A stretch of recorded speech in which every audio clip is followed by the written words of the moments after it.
मग आपण काय करतोय, या ज्या बाबासाहेबांनी मला मतदानाचा अधिकार दिला त्याच बाबासाहेबांचा आम्ही पराभव करतो ना.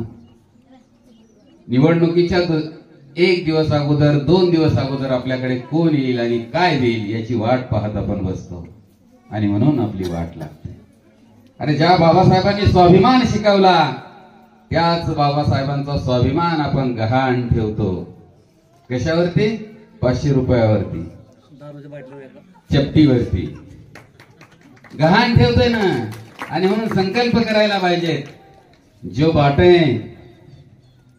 दारू साड़ी नोट उनको कभी ना देंगे वोट, उनको कभी ना देंगे वोट. पण तुम्ही म्हणशाल तुमची नोट बाजूलाच राहू दे, आम्ही आमचं भाऊ घेऊ. हे महत्वाचं आहेत ना. म्हणजे बडे हो या जवान सभी करे मतदान, तो अधिकार आहे. अरे पण स्वाभिमान